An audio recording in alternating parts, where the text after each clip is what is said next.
Hello friends, स्वागत है एक बार फिर से आप सभी का ऑनलाइन प्लेटफॉर्म पर। दोस्तों, जैसा कि आप सभी लोगों को पता है कि हम अपने सिलेबस का एक टॉपिक जो है, बेहतरीन टॉपिक मान सकते हैं उसे, वो डिस्कस कर रहे थे और उस टॉपिक का नाम था डिटर्मिनर्स। पिछली क्लासेस जो हुई थी वो आपने रिवाइज कर ही ली होंगी, ठीक है, जिसमें हम टॉपिक डिस्कस कर रहे थे आर्टिकल्स। और आर्टिकल्स का हम जो पहले शुरुआत हमने जब की थी आर्टिकल्स की, तो मैंने जैसा कि आपको बताया था कि आर्टिकल्स को हम 3 लेवल में डिस्कस करेंगे, ठीक है। तो जिसमें से हम 2 लेवल डिस्कस कर चुके थे और पिछली क्लास में हमने उस लेवल तक कंप्लीट करने के बाद में कुछ सेंटेंसेज भी कंप्लीट किए थे और उनमें आर्टिकल्स का यूज किया था, जिससे कि हम ये डिसाइड करें कि हाँ, आर्टिकल्स कैसे यूज हमें करने हैं। क्लियर है। इसके बाद में मैंने आप लोगों को कुछ पैसेज टाइप से एक्सरसाइज दी थी और उस पैसेज टाइप के एक्सरसाइज के लिए कहा था कि ये आपको कंप्लीट करनी है, जिससे कि अगली क्लास में हम इन्हें सॉल्व कर सकें और सॉल्व करने के बाद में हम अपने थर्ड लेवल को डिस्कस कर सकें, ठीक है। तो सोचता हूं और समझता हूं कि आप लोगों ने उस एक्सरसाइज को कंप्लीट कर लिया होगा, और अगर एक्सरसाइज कंप्लीट कर लिया है तो आज मैं आप लोगों को उसे सॉल्व करके बता देता हूं, जिससे कि कुछ कंसेप्ट अगर आपके क्लियर नहीं हुए होंगे तो आज फिर आपके क्लियर हो जाएंगे, और जिससे कि आप थर्ड लेवल को बिना किसी परेशानी के कंप्लीट कर पाएंगे, ठीक है। तो चलिए स्टार्ट करते हैं अपने कंसेप्ट को। और अपने कंसेप्ट में मैंने आप लोगों को एक तो दी थी ये एक्सरसाइज, ठीक है, यही थी आपकी एक्सरसाइज, ठीक है। इस एक्सरसाइज को कंप्लीट करना है और ये आप कंप्लीट करेंगे। अभी आप उसी हिसाब से डिस्कस करना। देखिए, एक एक पॉइंट को समझिएगा। यस्टरडे पहला वर्ड है आपका मैन, इससे पहले ब्लैंक दिया गया है, और मैन आप सभी लोगों को अच्छे तरीके से अगर आपने सॉल्व किया होगा तो पता भी लग गया होगा कि मैन जो है ये रिलेटेड है आपकी कॉमन नाउन से। किससे संबंधित है? कॉमन नाउन से। तो यहां पर आ जाएगा आपका आर्टिकल अ आ जाएगा। तो क्योंकि पहली बार आप इस वर्ड का यूज कर रहे हैं, इस वर्ड के साथ किसी स्पेसिफिक कंसेप्ट का या सेंटेंस का या फ्रेज का यूज नहीं कर रहे हैं जो इसे डेफिनेट बना रहा हो, तो फिर ये इंडेफिनिट कैटेगरी को रिप्रेजेंट करता है और उसके लिए हम यहां यूज करेंगे आर्टिकल अ का। तो यहां आ गया, yesterday a man came to my house and told me that he was blank gas meter reader. तो रीडर शब्द है वो भी काउंटेबल कैटेगरी में आता है, कॉमन नाउन की कैटेगरी में आता है, और पहली बार इसका यूज कर रहे हैं। या फिर हम ये कहें कि गैस मीटर रीडर तो बहुत हो सकते हैं, ये उनमें से एक था, यानी उन गैस मीटर रीडर्स में से कोई एक व्यक्ति आपके पास आया था, तो सिलेक्शन को रिप्रेजेंट कर रहा है। और सिलेक्शन को रिप्रेजेंट करने की वजह से यहां पर भी हम आर्टिकल अ का ही प्रयोग करेंगे। And came here to read meter. हालांकि मीटर वर्ड का यूज पहली बार हुआ है, लेकिन आप यहां पर देखिए माई हाउस लिख दिया और उसके साथ में ओ एफ लगा दिया है, तो उस कंडीशन में ये स्पेसिफिक बन गया है, इसलिए हम यहां यूज करेंगे आर्टिकल दिखा, the meter of my house. He asked me where. अब यहां पर मीटर वर्ड आया, meter watch. He asked me where blank meter watch. तो किस मीटर की पूछ रहा होगा? चाहे इसके साथ कोई स्पेसिफिक कंसेप्ट ऐसा जुड़ा हुआ नहीं है, लेकिन यहां ऑलरेडी मीटर की चर्चा हो चुकी है, और जिस मीटर को पढ़ने आया है उसी मीटर के बारे में पूछेगा ऑब्वियसली। तो ये स्पीकर और लिसनर दोनों के लिए नोन है, इसलिए हम यहां पर भी आर्टिकल दी का प्रयोग करेंगे। अगला है, I told him that it was near stairs.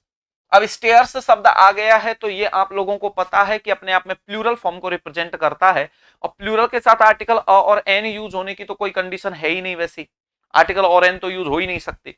अब आर्टिकल दी भी या लगेगा या नहीं लगेगा, तो देख लेते हैं। मीटर के लिए उसने पूछा और कहा कि it was near blank stairs, ये सीढ़ियों के नजदीक है। तो कौन सी सीढ़ियां होंगी? जिसके घर में आया है, जिसके घर के मीटर को पढ़ने आया है, उसी के घर की सीढ़ियों के साथ वो लगा हुआ होगा। तो यहां पर हम क्या कहेंगे? नियर द स्टेयर्स, उसी घर की सीढ़ियां हैं, इसलिए आर्टिकल दी आ जाएगा। He went there and found that it was very dark to read. जिसको देखने गया, सीढ़ियों के नजदीक गया, दियर का मतलब सीढ़ियों के नजदीक गया, और उसने पाया कि वहां पर जो मीटर लगा हुआ था, तो ये मीटर क्या हो गया? डेफिनिट हो गया, इसलिए यहां पर भी आर्टिकल दी का यूज हो जाएगा। The meter, so he asked me for match box, पहली बार यूज हो रहा है, आर्टिकल अ का यूज हो जाएगा। I told him. अब यहां से आपका एक बेहतरीन कंसेप्ट शुरू होता है। एक एक पॉइंट पर ध्यान देना। यहां पर आप शब्द यूज कर रहे हैं क्या? टोल्ड वर्ड यूज कर रहे हैं, that is related to past indefinite tense. जो पास्ट इंडेफिनिट टेंस को रिप्रेजेंट करता है, ये आपको विशेष ध्यान रखना है, ठीक है। और पास्ट इंडेफिनिट को अगर रिप्रेजेंट कर रहा है, तो इस बात को आप अच्छे प्रकार से समझ लीजिएगा कि आगे जब कोई टेंस इसके साथ जुड़ा हुआ होगा तो वो भी पास्ट होगा। तो आगे लेकिन हमने यहां पर जब सेंटेंस आगे पढ़ा तो यहां पर मे का यूज हो रहा है, जबकि अगर पास्ट कंसेप्ट रिप्रेजेंट करना होता तो मे के स्थान पर हमें क्या यूज करना होता, माइट यूज करना पड़ता। लेकिन ये माइट यूज नहीं करके मे का यूज किया जा रहा है, और अगर मे का यूज किया जा रहा है तो इसका सीधा सा मतलब है कि ये सेंटेंस कॉमन ट्रुथ को रिप्रेजेंट कर रहा है। ये रूल हम पढ़ते हैं डायरेक्ट एंड इनडायरेक्ट स्पीच में, पढ़ते हैं कि जब भी कि आप डायरेक्ट एंड इनडायरेक्ट स्पीच का एक रूल होता है, क्या रूल होता है कि रिपोर्टिंग वर्ब के पास्ट में होने के बावजूद रिपोर्टेड स्पीच में यदि टेंस परिवर्तन या कंसेप्ट में कोई परिवर्तन नहीं आता तो इसका मतलब वो कंसेप्ट या तो यूनिवर्सल ट्रुथ है, या साइंटिफिक फैक्ट है, या जियोग्राफिकल फैक्ट है, या मैथमेटिकल फैक्ट है, या हिस्टोरिकल फैक्ट है, या कोई कॉमन ट्रुथ है। तो ये आगे जब मे की बात कर रहा है तो क्या कह रहा है कि it may be blank cause of accident, तो यहां पर ऑफ आ गया, लेकिन एक्सीडेंट का कारण केवल एक ही होता है या एक से ज्यादा, तो आप कहेंगे एक से ज्यादा कारण होते हैं एक्सीडेंट के, तो एक्सीडेंट तो कैसे भी हो सकता है। तो उसको ध्यान में रखते हुए हमने यहां कहा कि ये उनमें से एक कारण हो सकता है, तो a cause of an accident, accident भी कई प्रकार के होते हैं और ये एक प्रकार का हो सकता है, तो सिलेक्शन के भाव को रिप्रेजेंट कर रहा है। तो हो गया एन एक्सीडेंट टू रीड। अब आप आगे पढ़िए, लगने को तो यहां ऐसा लगेगा जैसे कि मीटर वर्ड आ रहा है, रिपीट हो रहा है, तो इसलिए रिपीट जब होगा तो यह हमारे लिए डेफिनेट बन गया। लेकिन क्या वास्तव में ये डेफिनेट है? क्या यहां आप आगे सेंटेंस पूरा पढ़कर देखो एक बार, ये क्या कहना चाह रहा है, meter in light of match. अब यहां पर लाइट शब्द आया, ऑफ किसकी, माचिस की लाइट है, तो ऑब्वियसली यहां पर तो आप आर्टिकल दी का ही प्रयोग कर लेंगे, द लाइट ऑफ मैच।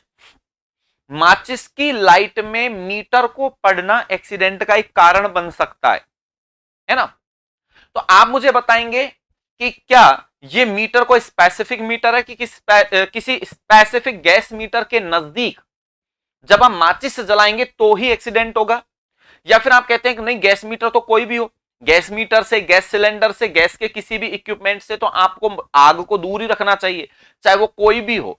तो आप स्टार्टिंग में जो एक कंसेप्ट पढ़े थे कि कोई भी हो, तो उसके लिए हम एनी का यूज करते हैं, और एनी को रिप्रेजेंट करता है कौन, आर्टिकल, और एन भी रिप्रेजेंट करता है।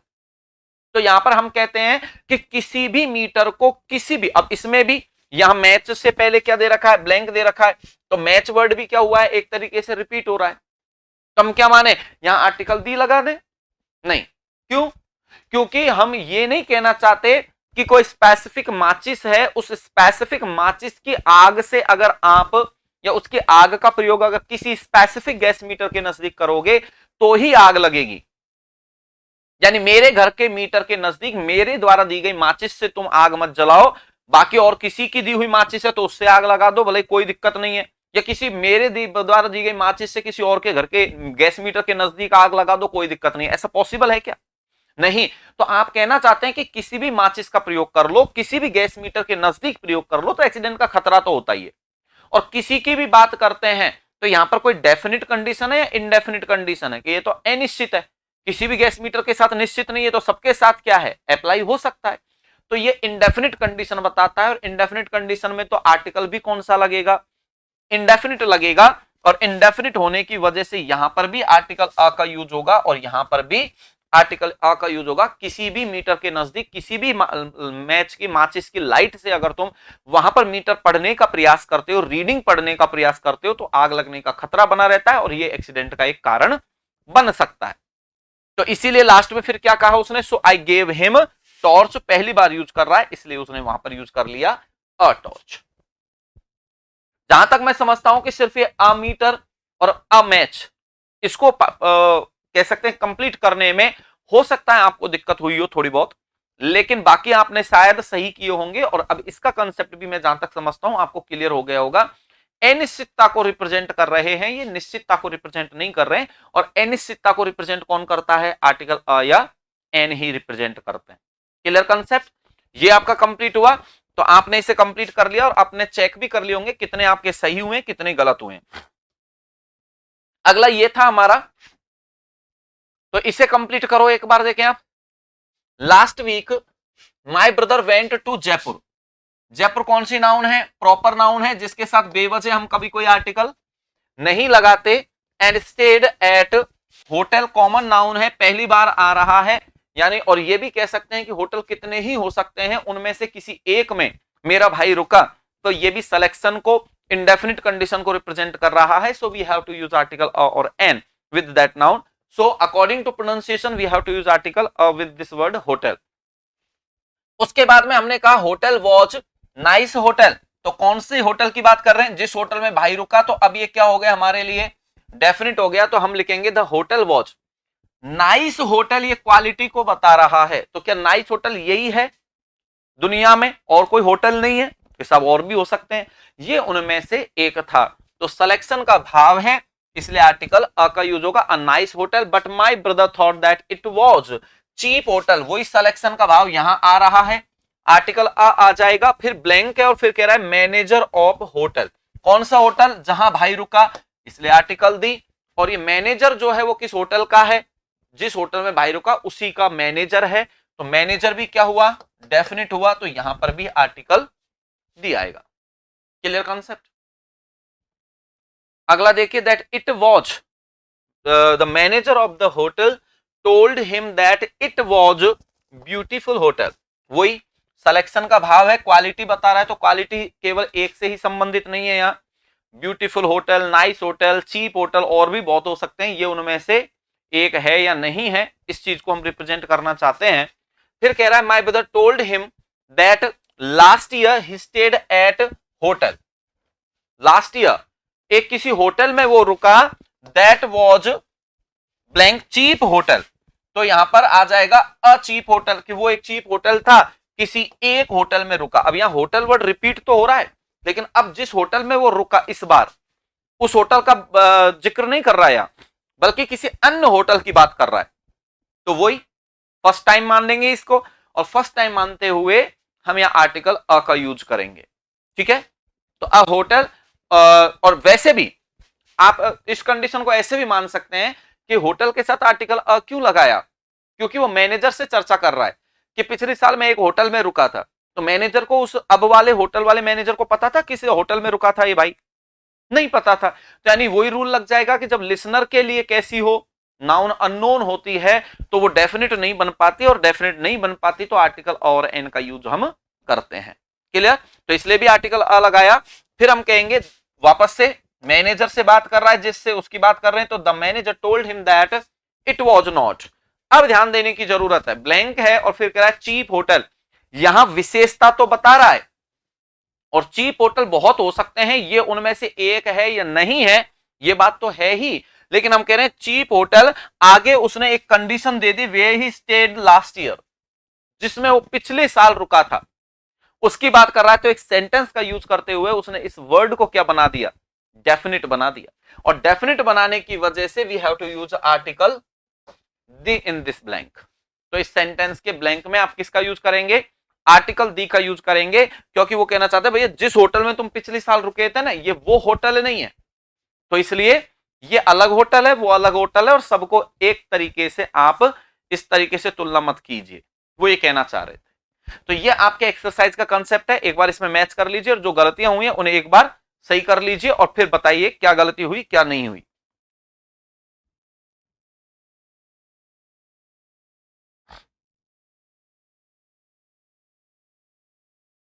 कंप्लीट? चलिए, अब ये आपके लेवल नंबर सेकंड तक का काम अपना कंप्लीट हुआ.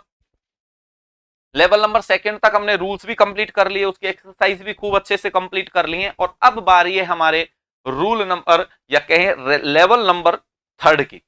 और लेवल नंबर थर्ड में हम कुछ स्पेसिफिक कंडीशंस पढ़ने वाले हैं जो बेहतरीन तरीके से यूज होती हैं. इससे पहले मैं आपको एक यहां पर नोट लिखवा देता हूं, जिससे कि आपको ये आर्टिकल अ और एन का कि किसी के लिए भी जब यूज होते हैं तो उस कंडीशन में कब आप आर्टिकल और एन का यूज करते हैं, ये नोट एक बार अपन डिसाइड कर लेते हैं. यहां पर लिखकर, व्हेन अ नाउन इज, या फिर हम कहें कि a noun can be used for any category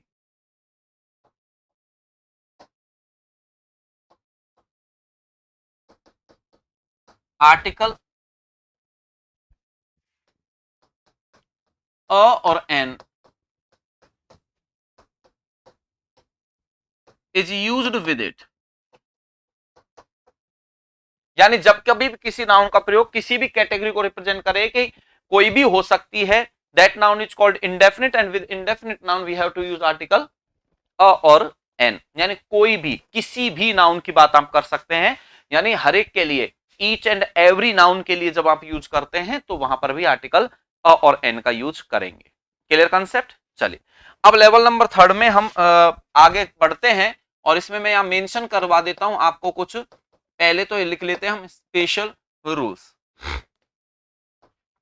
of articles. Special rules of articles, articles के कुछ स्पेशल रूल्स हैं।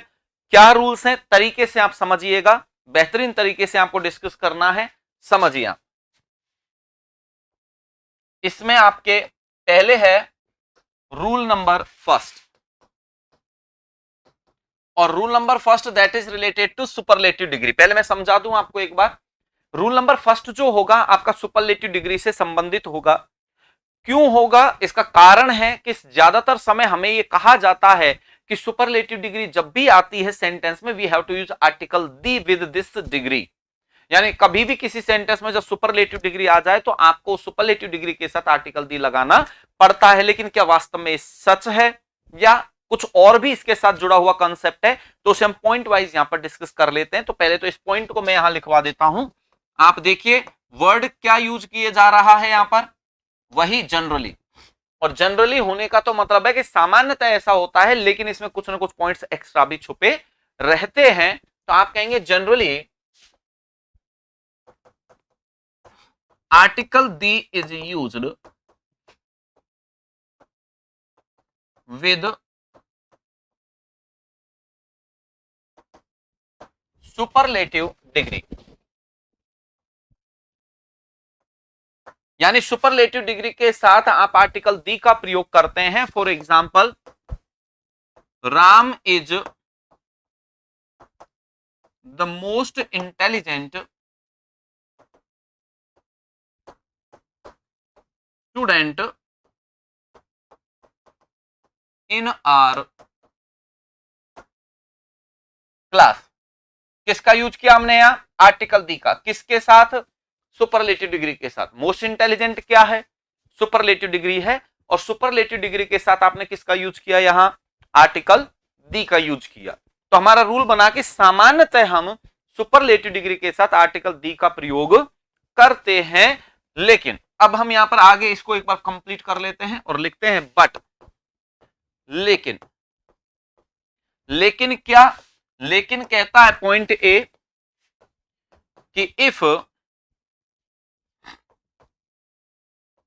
टू और more than to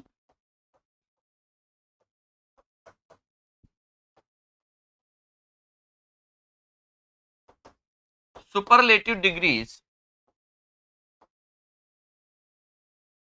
are used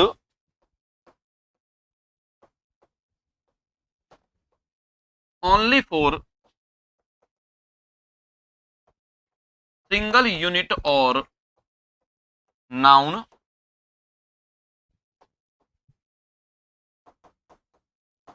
article the is used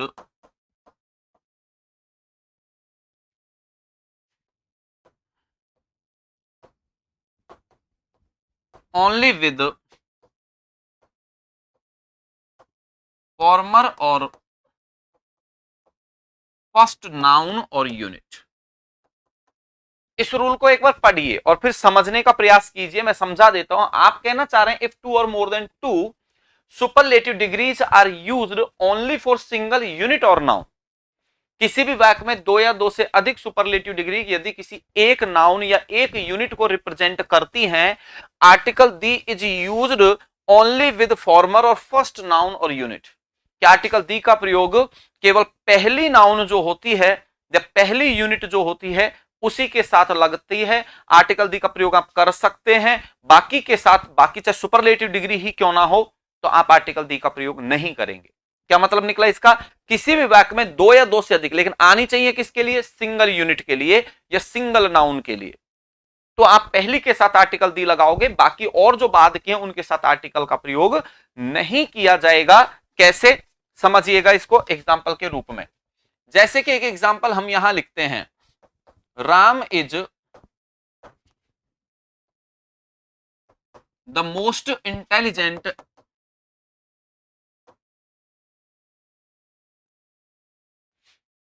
Ram is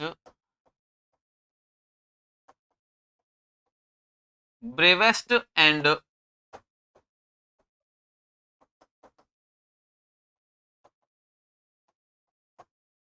most intelligent student in our class. This sentence, अब इस sentence को आप समझिएगा। We are using two superlative degrees in this sentence, bravest and most intelligent, and these both superlative degrees are used to qualify this word Ram. दोनों ही superlative degree किसको qualify करने के लिए आ रही हैं? राम को क्वालिफाई करने के लिए आ रही हैं। और अगर राम को क्वालिफाई करने के लिए आ रही हैं दोनों की दोनों ही, यानी एक ही नाउन को, एक यूनिट को रिप्रेजेंट कर रही हैं, और एक नाउन या एक यूनिट को रिप्रेजेंट कर रही है, तो पहली के साथ में आर्टिकल दी का लगना तो सही है, लेकिन दूसरी के साथ आर्टिकल दी का प्रयोग नहीं किया जाएगा, वहां से आपको हटाना पड़ेगा। क्यों?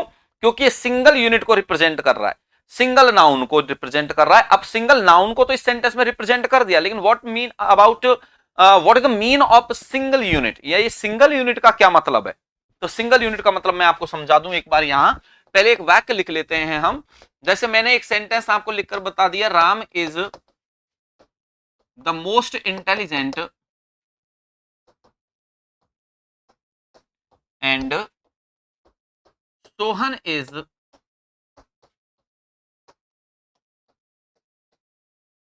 The bravest student in our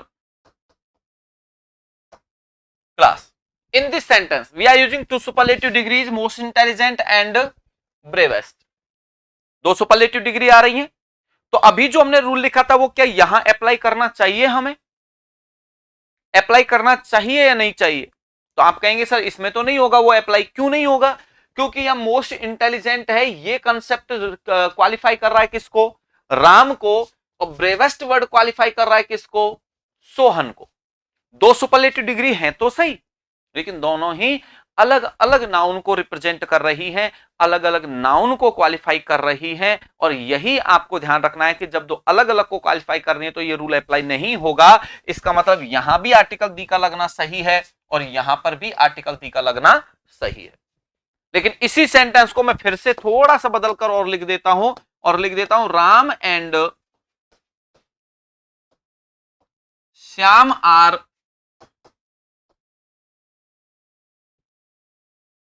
the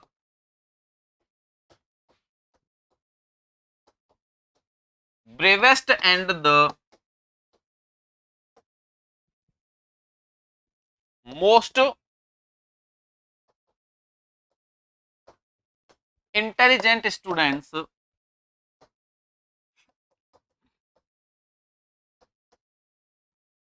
in our class। अब ये सेंटेंस देखिए आप। अब यहां पर आपको नाउन तो दो दिखाई देंगी, खैर राम और श्याम, लेकिन यूनिट ये कितनी मानी जाएगी? सब्जेक्ट के रूप में आ रहे हैं दोनों की दोनों, और सब्जेक्ट के रूप में इसे सिंगल यूनिट मानेंगे, पहली बात। दूसरी बात, अगर सिंगल यूनिट डिसाइड करने में आपको दिक्कत आ रही है तो आप ये देखिएगा कि सुपरलेटिव डिग्री आ रही है दो यहां पर, ब्रेवेस्ट एंड मोस्ट इंटेलिजेंट। अब आप मुझे बताइएगा इस वाक्य में ब्रेवेस्ट कौन है? तो आप कहेंगे सर ब्रेवेस्ट तो राम और श्याम दोनों ही है। तो फिर मोस्ट इंटेलिजेंट कौन है? कि वो भी ये दोनों ही है। यानी दोनों सुपरलेटिव डिग्री हर नाउन के लिए समान रूप से काम में आ रही। तो रूल वही लग गया कि जब दो या दो से अधिक सुपरलेटिव डिग्री यदि सिंगल यूनिट या सिंगल नाउन के लिए समान रूप से काम में आ रही हैं, तो उस कंडीशन में आप आर्टिकल दी का प्रयोग केवल पहली सुपरलेटिव डिग्री के साथ करते हो, बाद वाली के साथ नहीं करते। तो यहां से तो दी को हटाना पड़ेगा और ये दी हमारा क्या माना जाएगा, सही माना जाएगा। यह है हमारा पॉइंट ए, जिसमें हमने लिखा था पॉइंट ए में कि इफ 2 और more than 2 superlative degrees are used, यानी 2 या 2 से अधिक सुपरलेटिव डिग्री आएंगी किसके लिए, ओनली फॉर सिंगल यूनिट और नाउन, सिंगल यूनिट और नाउन के लिए। तो आर्टिकल दी केवल पहली सुपरलेटिव डिग्री के साथ लगता है, बाद वाली के साथ नहीं लगता, जैसा हमने इन एग्जांपल्स में देखा है। Clear concept. चलिए बढ़े आगे। अगला देखिए पॉइंट बी, इफ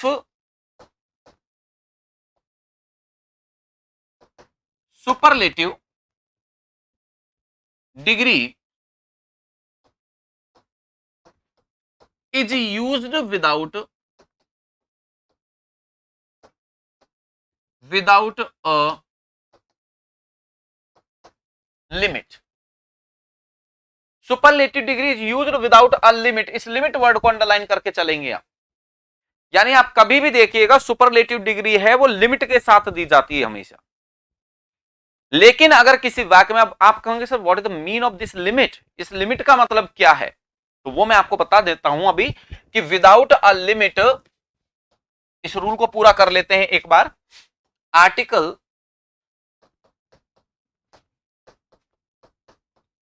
अ और an is used at the place of article the. तो समझिएगा कि अगर किसी भी वाक्य में सुपरलेटिव डिग्री का प्रयोग एक लिमिट के बिना किया जाए तो आप आर्टिकल दी नहीं लगाएंगे। अब आपको आर्टिकल अ या एन लगाना पड़ेगा, और जैसे ही उसके साथ लिमिट का प्रयोग आप करने लग जाएं, आर्टिकल अ और एन को हटाकर आर्टिकल दी लगाने लगिएगा। कैसे, एग्जांपल समझिए। एक सेंटेंस मैंने आप लोगों के लिए लिखा, Ram is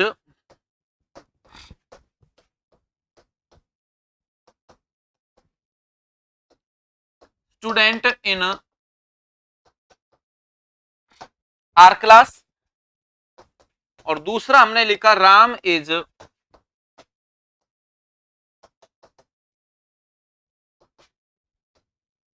intelligent student. This two sentences. अब इन दोनों सेंटेंसेस की अगर हम बात करें तो इस पहले सेंटेंस में तो स्टूडेंट के बाद में एक कंसेप्ट दिया हुआ है इन आर क्लास, और ये इन आर क्लास किसको रिप्रेजेंट कर रहा है, लिमिट को। कि आप ये कहना चाहते हैं हम सिर्फ इस क्लास तक की बात कर रहे हैं, इस क्लास में सबसे ज्यादा जो बहादुर है वो सबसे बहादुर कौन है, राम है। लेकिन अगले वाक्य में आपने कोई ऐसी लिमिट नहीं दी है, देखिएगा लिमिट दी है क्या, नहीं दी है। और इसी को कहते हैं, इस रूल को साबित करने वाला कंसेप्ट कि if superlative degree used without a limit, जब भी सुपरलेटिव डिग्री का प्रयोग आप करोगे किसके बिना, लिमिट के बिना करोगे, तो ध्यान रखिएगा वहां फिर क्या लगाना है आपको, आर्टिकल अ और एन लगाना है। किसके स्थान पर, आर्टिकल दी के स्थान पर। लेकिन पहले सेंटेंस में तो आपको लिमिट दी है, और लिमिट जब दी है तब तो आप लगा दीजिए आर्टिकल दी, और लिमिट के बिना जब आ रहा है तो लगाएंगे आर्टिकल अ। Clear concept. तो ध्यान रखिएगा कि ये रूल आपका पॉइंट बी जो है वो कहता है कि लिमिट के साथ सुपरलेटिव डिग्री आए, अगर एक साथ में क्राइटेरिया दे दिया जाए तब तो आप लगाएंगे आर्टिकल दी, और नहीं दिया जाए तो आर्टिकल अ या एन का प्रयोग आप करेंगे। Clear concept. आगे बढ़िए। अगला रूल क्या कहता है, पॉइंट सी कहता है कि if superlative degree is used with another determiner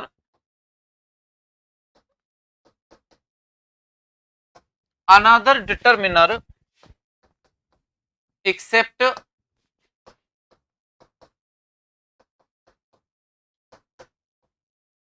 articles. यानी अगर सुपरलेटिव डिग्री के साथ ऑलरेडी कोई डिटरमिनर दिया हुआ है दूसरा, किसको छोड़कर, आर्टिकल्स को छोड़कर कोई और डिटरमिनर, जो डिटरमिनर की मैंने आपको लिस्ट लिखवाई थी, माई है, आर है, यानी पजेसिव डिटरमिनर है, डिस्ट्रीब्यूटिव डिटरमिनर है, डेमोन्स्ट्रेटिव डिटरमिनर है, हाँ? This that this those each every either neither, ये सब आपके डिटर्मिनर है। तो ये यही कहता है कि अगर सुपरलेटिव डिग्री के साथ में दूसरा कोई डिटर्मिनर ऑलरेडी दिया हुआ है किसके बिना, यानी किसके अलावा, आर्टिकल्स के अलावा, यानी आर्टिकल्स नहीं मिलने चाहिए, तो आप लिखेंगे no article can be used with it. तो इसके साथ किसी भी आर्टिकल का प्रयोग आप नहीं कर सकते अगर ऑलरेडी क्या दिया हुआ है, कोई डिटर्मिनर दिया हुआ है। तो क्लियर, एग्जांपल देखना एक बार, एग्जांपल से चीज क्लियर हो जाएगी आपकी।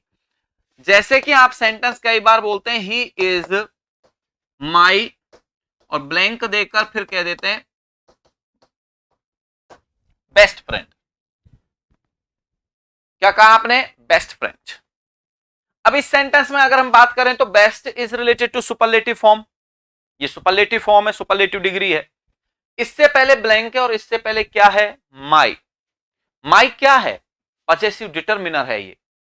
और ये यदि पजेसिव डिटर्मिनर है तो आप अच्छे तरीके से समझ लीजिएगा, रूल हमारा कहता है कि अगर ऑलरेडी कोई डिटर्मिनर दिया हुआ है तो फिर उस कंडीशन में हम उसके साथ किसी भी आर्टिकल का प्रयोग नहीं करेंगे। तो इसलिए यहां पर हमने क्रॉस लगा दिया, ऑलरेडी जब डिटर्मिनर है। क्यों, क्योंकि मैंने आपको पहले ही बता रखा है किसी भी नाउन के साथ डिटर्मिनर संख्या में कितने आ सकते हैं, किसी भी नाउन के साथ डिटर्मिनर केवल एक ही आ सकता है, एक से ज्यादा डिटर्मिनर कभी भी एक नाउन के साथ नहीं आएंगे, ये आपको विशेष ध्यान रखना है।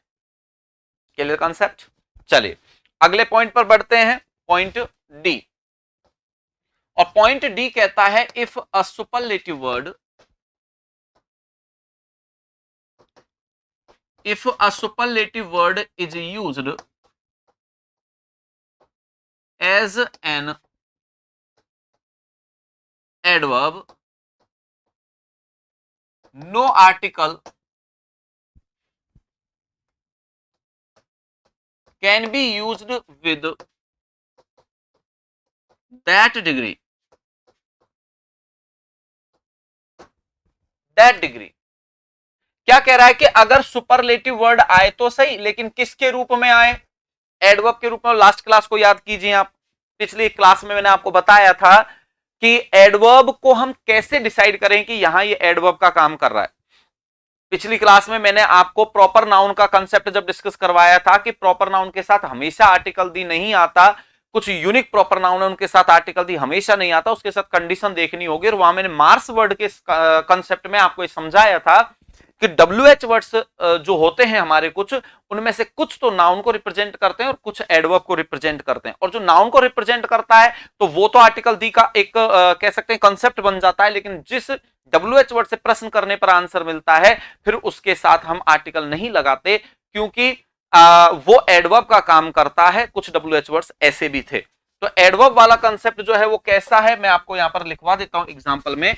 जैसे कि आपने एक सेंटेंस लिखा कि there was the book which I like most. We are using this word most in this sentence, that is a superlative word. Most word का यूज कर रहे हैं जो कि एक सुपरलेटिव वर्ड है, और सुपरलेटिव वर्ड होने के बावजूद हम इसके साथ में आर्टिकल दी नहीं लगा रहे।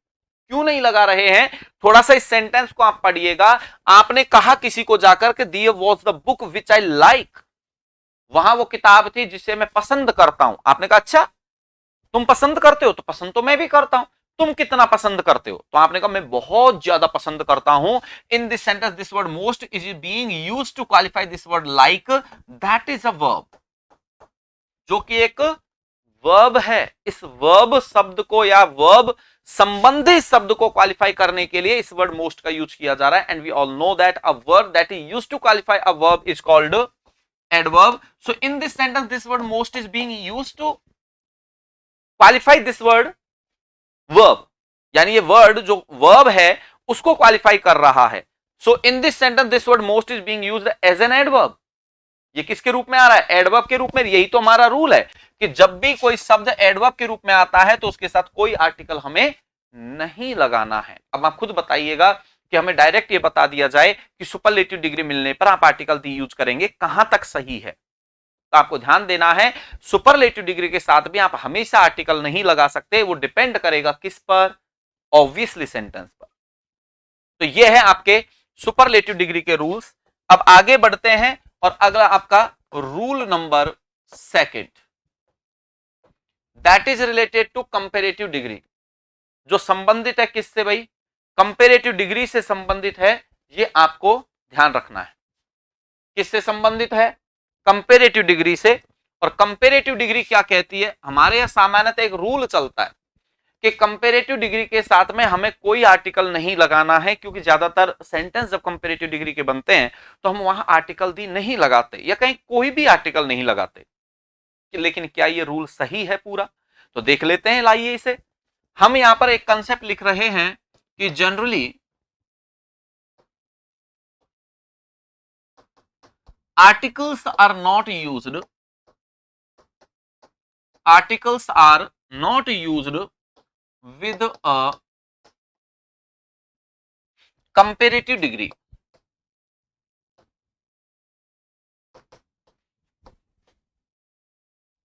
with a comparative degree।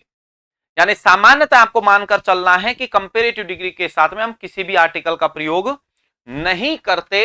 For example जैसे कि समझिएगा, हमने एक सेंटेंस लिखा, iron is more useful than any other metal in the world. This sentence, in this sentence we are using this word more useful. More useful का use हो रहा है। What is this more useful, it is comparative degree, ये comparative degree है। लेकिन क्या comparative degree के साथ कोई आर्टिकल लग रहा है, नहीं लग रहा है। तो सामान्यतः हमारा रूल बनता है कि जब तक कोई स्पेसिफिक कंडीशन इसके साथ अप्लाई ना हो जाए तब तक हम कंपेरेटिव डिग्री के साथ आर्टिकल का प्रयोग नहीं करेंगे। लेकिन वो स्पेसिफिक कंडीशंस हैं क्या, जब हम आर्टिकल का प्रयोग करें, कौन से आर्टिकल का प्रयोग करें, वो तो सब डिसाइड हो ही जाएगा। तो देख लेते हैं इसमें, हम यहां पर इसके बाद में लिखेंगे बट, लेकिन वास्तविकता क्या है ये हम डिसाइड करेंगे पहले तो पॉइंट ए में। और क्या है इस रूल को थोड़ा सा डिटेल में समझना, if two comparative degrees are used in a sentence, in a sentence and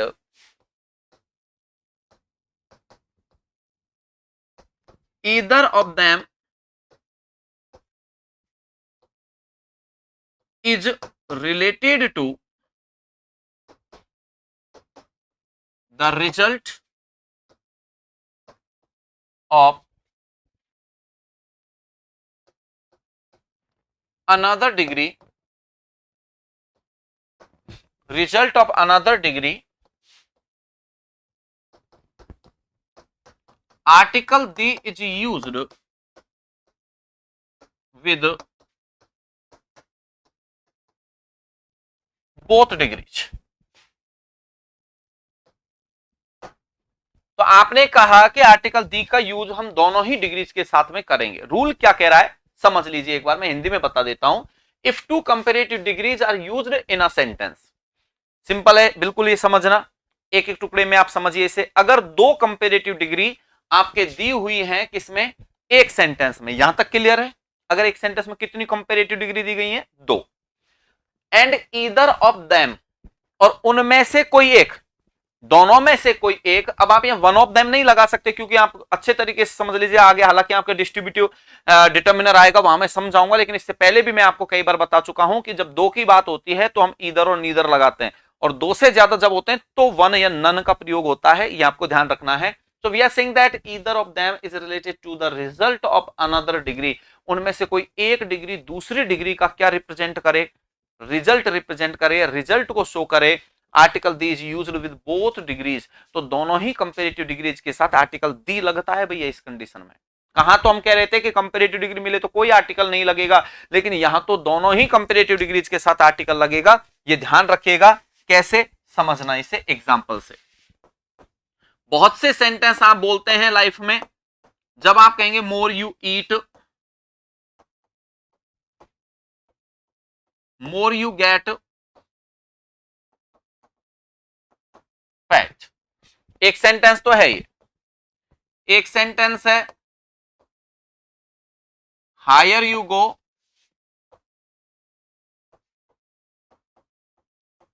cooler you feel. Higher you go cooler you feel, ठीक है। More you study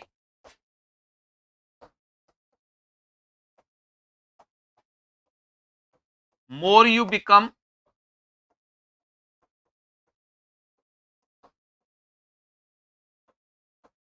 perfect. These three sentences. अब इन तीनों ही सेंटेंसेस को अगर explain करें तो ध्यान दीजिएगा, पहले सेंटेंस में we are using this word more and again more, two comparative words are being used in this sentence. दो कंपेरेटिव वर्ड आ रहे हैं। अब हम इस कंपेरेटिव वर्ड के कंसेप्ट को पढ़ते हैं। मोर यू ईट, जितना खाओगे, मोर यू गेट फैट, तो क्या रिजल्ट निकलेगा, उतने ही मोटे हो जाओगे या मोटापा प्राप्त करोगे। तो कंसेप्ट कहता है कि ये कंसेप्ट जो है, यानी ये पूरा वाक्य जो है वो इस वाक्य का रिजल्ट शो कर रहा है। क्या शो कर रहा है, रिजल्ट शो कर रहा है कि जितना तुम खाओगे उतने ही मोटे हो जाओगे। और यही हम कह रहे हैं कि उनमें से कोई एक डिग्री जो है वो दूसरी डिग्री का जब रिजल्ट शो करती है, we have to use article the with both comparative degrees. So we have to use article the with both comparative degrees, यहां दोनों के साथ ही आपको आर्टिकल दी लगाना पड़ेगा। Similarly in next sentence, higher you go cooler you feel, we are using two comparative words in this sentence, higher and cooler. ये कहना चाह रहा है हाई यू गो, जितनी ऊंचाई पर तुम जाओगे, कूलर यू फील, उतनी ही ठंडक महसूस करोगे। तो जितना ऊपर तुम जाओगे उसका रिजल्ट क्या निकलेगा, उतनी ही ठंडक महसूस करोगे। So this sentence is related to the result of this one. ये सेंटेंस इसका क्या है, रिजल्ट को रिप्रेजेंट कर रहा है, रिजल्ट शो कर रहा है। यही तो हमारा रूल कह रहा है कि जब भी दो कंपेरेटिव डिग्री सेंटेंस में हो, एक कंपेरेटिव डिग्री दूसरी कंपेरेटिव डिग्री का रिजल्ट शो कर रही हो, तो दोनों के साथ ही क्या लगाएंगे हम, आर्टिकल दी लगाएंगे। So we have to use article the with both comparative degrees and sentence will be the higher you go the cooler you feel. तो सेंटेंस बन जाएगा आपका ये। क्लियर। अगला देखिए, more you study more you become perfect. तो यहां पर आप कह रहे हैं वही दो कंपेरेटिव वर्ड यूज कर रहे हैं आप, और यहां कहे मोर यू स्टडी, जितना अध्ययन तुम करोगे, मोर यू बिकम परफेक्ट, उतने ही क्या हो जाओगे, क्या रिजल्ट निकलेगा इसका, उतने ही तुम परफेक्ट हो जाओगे। This sentence is related to the result of this one, यानी ये सेंटेंस इस सेंटेंस का क्या है, रिजल्ट रिप्रेजेंट कर रहा है। तो सिमिलरली आपको दोनों के साथ आर्टिकल दी का यूज करना होगा, और दोनों जगह आर्टिकल दी का यूज करने से हमारा वाक्य सही होगा। यह है आपका point A under the rule second, that is related to comparative degree. यानी रूल नंबर सेकंड जो कि कंपेरेटिव डिग्री से संबंधित है कि कंपेरेटिव के साथ आर्टिकल्स लगते हैं या नहीं लगते, उसके पॉइंट ए को रिप्रेजेंट कर रहा है ये कंसेप्ट आपका।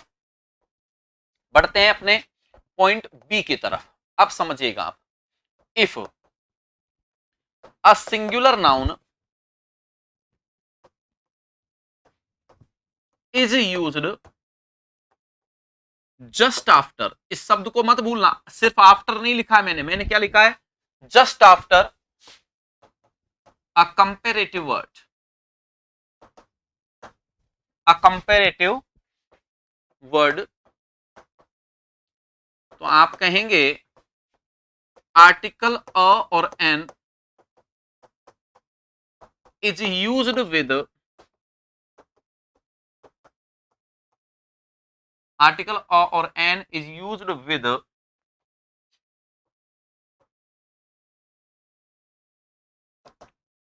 Comparative word. रूल पढ़ लीजिए, सिंपल लैंग्वेज है बिल्कुल। आप कह रहे हैं कि यदि किसी सिंगुलर नाउन का प्रयोग किसके तुरंत बाद, कंपेरेटिव वर्ड के तुरंत बाद होता है, तो आप उस कंपेरेटिव वर्ड से पहले यानी उसके साथ आर्टिकल और एन का प्रयोग करोगे। सिंपल सा कंसेप्ट है, इसमें कोई विशेष बात नहीं है। जैसे कि आप कहते हैं I have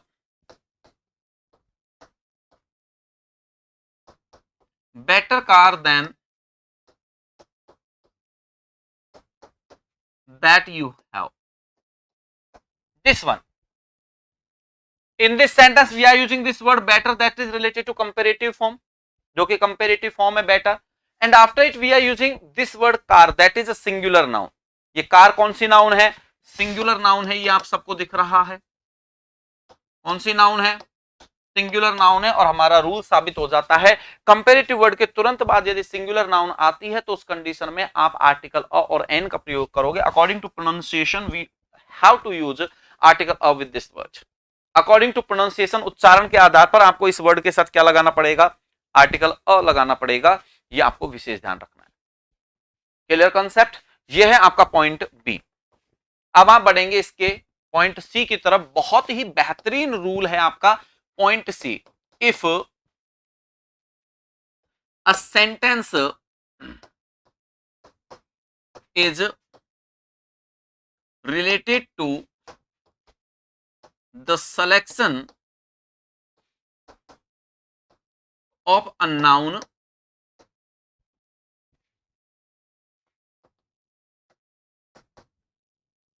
from two nouns, यानी अगर कोई सेंटेंस किसी एक नाउन के सिलेक्शन से संबंधित है और नाउन भी सेलेक्ट की जा रही है, तो कितने में से? दो में से बस। टोटल नाउन कितनी है वहां पर? दो नाउन है, उनमें से किसी एक का सिलेक्शन किया जा रहा है। और अगर दो में से किसी एक का सिलेक्शन किया जा रहा है तो क्या रूल्स वहां फॉलो करने हैं? उन रूल्स को थोड़ा सा समझिएगा एक बार। अगर ऐसा है, समझ में आ रहा है? ये कह रहा है कि अगर कोई भी सेंटेंस आपके किसी एक नाउन के सिलेक्शन से संबंधित है, वो भी किस में से? दो नाउन में से। दो में से एक नाउन का सिलेक्शन आपको करना है, दो में से एक को प्रायोरिटी देनी है, दो में से एक को ऊंचे पद पर पहुंचाना है, या दो में से किसी एक को नीचे वाले पद पर पहुंचाना है। तो जो भी है, जिस तरीके का सिलेक्शन भी आप करते हैं, तो क्या रूल्स आप फॉलो करते हैं? तो यहां पर आप पॉइंट फर्स्ट समझिएगा, और वो कहता है superlative degree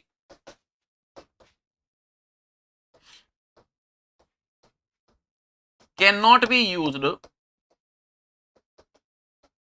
in that sentence. तो उस सेंटेंस में सुपरलेटिव डिग्री का प्रयोग कभी नहीं होता जब दो में से किसी एक नाउन का सिलेक्शन होता है तो। ठीक है, तो ध्यान रखिएगा, उस सेंटेंस में आप सुपरलेटिव डिग्री का प्रयोग मत करना कभी भी। पॉइंट सेकंड कहता है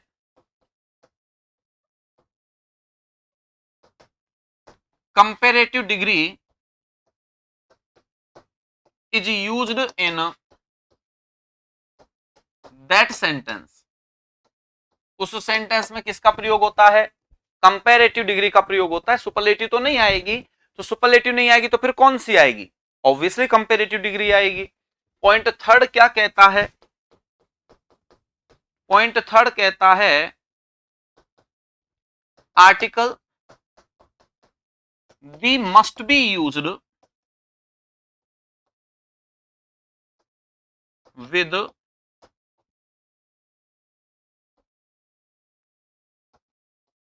कंपेरेटिव डिग्री। यानी आर्टिकल दी जो है उसका प्रयोग आप करोगे किसके साथ? कंपेरेटिव डिग्री के साथ। रूल यही बन जाता है बस आपका। दो में से किसी एक नाउन का सिलेक्शन आपको करना है, एक को प्रायोरिटी देनी है, तो पहला रूल तो कहता है सुपरलेटिव डिग्री नहीं आएगी उस वाक्य में। सुपरलेटिव नहीं आएगी तो कौन सी डिग्री लगाओगे? ऑब्वियसली कंपेरेटिव लगाओगे। और वैसे कहा जाता है कंपेरेटिव डिग्री के साथ में कोई आर्टिकल नहीं लगता, लेकिन इस कंडीशन में आप आर्टिकल दी लगाओगे कंपेरेटिव के साथ। एक और रूल मैं आपको बता देता हूं, जो आपको हालांकि आर्टिकल का तो नहीं है वो, लेकिन आपके ग्रामर का ही है, and that is related to preposition. उसमें आपको ध्यान रखना है of is used, O F का प्रयोग किया जाता है at the place of than. इस शब्द को देखो आप, आपको अच्छे प्रकार से पता है कि कंपेरेटिव डिग्री में जनरली हम जब वर्ड यूज करते हैं तो वो किसका यूज करते हैं? देन का यूज करते हैं कंपेरेटिव डिग्री के बाद में। लेकिन एक विशेष बात ध्यान रखिएगा, अगर दो में से किसी एक नाउन का सिलेक्शन किया जा रहा है, एक की प्रायोरिटी बताई जा रही है, तो वहां कंपेरेटिव डिग्री के साथ दो चीजें जरूरी हो जाती हैं, एक आर्टिकल दी और उसके बाद में ओ एफ का प्रयोग होगा, ना कि देन का प्रयोग होगा। ये विशेष ध्यान रखिएगा। तो इससे कितने टाइप के सेंटेंसेस वो आपको बनाकर दे सकता है, इसको समझ लीजिए। मैं आपको एग्जांपल्स के रूप में बता देता हूं। जैसे मान लीजिए उसने एक सेंटेंस दिया, ही इज द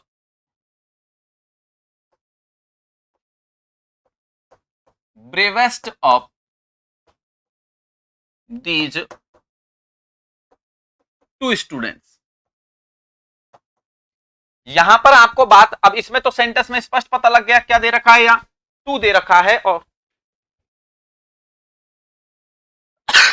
सॉरी क्या दे रखा है, यहां 2 दे रखा है और 2 जब दे रखा है तो सीधा सा मतलब है कि दो में से किसी एक नाउन का सिलेक्शन किया जा रहा है, दो में से एक नाउन का सिलेक्शन किया जा रहा है।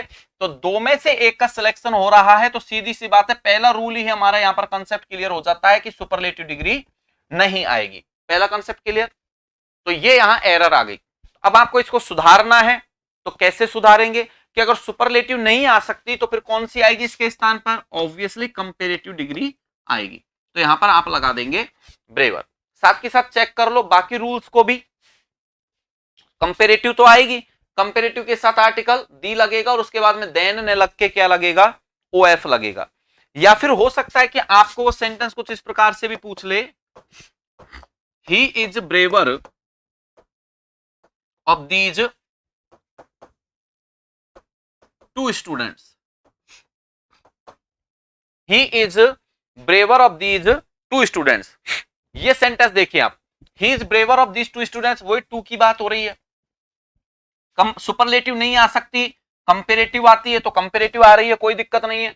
लेकिन आपको पता है कंपेरेटिव के आने के साथ साथ एक रूल और हमें फॉलो करना होता है, with this comparative degree we have to use article the. तो इस कंपेरेटिव डिग्री के साथ आप सिर्फ कंपेरेटिव डिग्री न लिखकर और यहां लिखेंगे क्या, द ब्रेवर लिखेंगे। क्या लिखेंगे, द ब्रेवर। क्लियर। आपको सेंटेंस ऐसे भी दिया जा सकता है, he is the braver than these 2 students, ये भी दिया जा सकता है। यहां पर वही 2 का प्रयोग हो गया। सुपरलेटिव डिग्री नहीं आती, नहीं आ रही है, कंपेरेटिव डिग्री आती है, वो भी आ रही है, उसके साथ आर्टिकल दी लगता है, वो भी लग रहा है, लेकिन बाद में देन नहीं लगता बल्कि क्या लगता है, ऑप लगता है। तो यहां देन को हटाकर आपको करना पड़ेगा क्या, ऑप करना पड़ेगा। ये विशेष ध्यान रखिएगा आप। तो हमारे ये पॉइंट क्लियर हुए कंपेरेटिव डिग्री के, क्या कि कंपेरेटिव डिग्री के साथ सामान्यतः तो आर्टिकल नहीं लगाते, लेकिन अगर किसी सेंटेंस में 2 कंपेरेटिव डिग्री दी जा रही है और उनमें से एक कंपेरेटिव डिग्री दूसरे का रिजल्ट बता रही है तो दोनों ही कंपेरेटिव डिग्रीज के साथ आर्टिकल दी लगेगा। अगर दूसरा रूल हम पढ़ें तो दूसरे रूल में हमने पाया कि अगर किसी कंपेरेटिव वर्ड के तुरंत बाद सिंगुलर नाउन का प्रयोग हो रहा है तो उस कंडीशन में आप कंपेरेटिव डिग्री से पहले आर्टिकल और एन का प्रयोग करेंगे। और तीसरा रूल पढ़ा, अगर दो में से एक नाउन को सिलेक्ट किए जाने की बात की जा रही है तो सेंटेंस में एक तो सुपरलेटिव डिग्री नहीं आती, दूसरा उसमें कंपेरेटिव डिग्री आती है, तीसरा उसमें आर्टिकल दी लगता है और चौथा उसमें THAN देन के स्थान पर OF का प्रयोग किया जाता है। यह आपको विशेष ध्यान रखना। तो यह है आपके कंपेरेटिव डिग्री के साथ में यूज होने वाले आर्टिकल्स के रूल्स। इसके बाद में आपका आता है रूल नंबर 3, जिसमें आपका एक बेहतरीन कंसेप्ट यहां पर आपको पढ़ना है कि आपको अच्छे प्रकार से पता है कि दुनिया में जितनी भी नाउन बनी है, हर नाउन का एक निश्चित पर्पज है कि उसे क्यों बनाया गया है। हमने बनाया हो या ईश्वर ने बनाया हो, सबका एक निश्चित पर्पज है। और उस पर्पज के अलावा अब यानी एक तो उसका कार्य जो है उसी के लिए उसका प्रयोग किया जाए, दूसरा उस पर्पज के अलावा किसी अन्य पर्पज के लिए अन्य कार्य में उसका यदि प्रयोग किया जाता है तो आर्टिकल का कंसेप्ट बनता है या नहीं बनता है। तो इस चीज को डिस्कस करेंगे हम अपने अगले क्लास में, अगले वीडियो में हम अपने आर्टिकल टॉपिक को कंप्लीट करके और फिर अगले डिटर्मिनर की तरफ चलेंगे। तब तक आप ये जो पॉइंट्स है सुपरलेटिव के और कंपेरेटिव के, इनको कंप्लीट कीजिए। और आज जो मैंने आपको एक्सरसाइज करवाई थी उसमें कहीं पर अगर किसी ब्लैंक को फिल करने में, आर्टिकल को डिसाइड करने में अगर आपको दिक्कत आई है तो उसे एक बार रिवाइज कीजिए और फिर से वीडियो को देखकर और उसके बाद में उसे कंप्लीट कीजिए कि वो आपको समझ में आया है या नहीं आया है। फिर बचे हुए कॉन्सेप्ट जो इसके हैं लेवल नंबर 3 के, वो हम अगली क्लास में कंप्लीट करेंगे। Okay, thank you.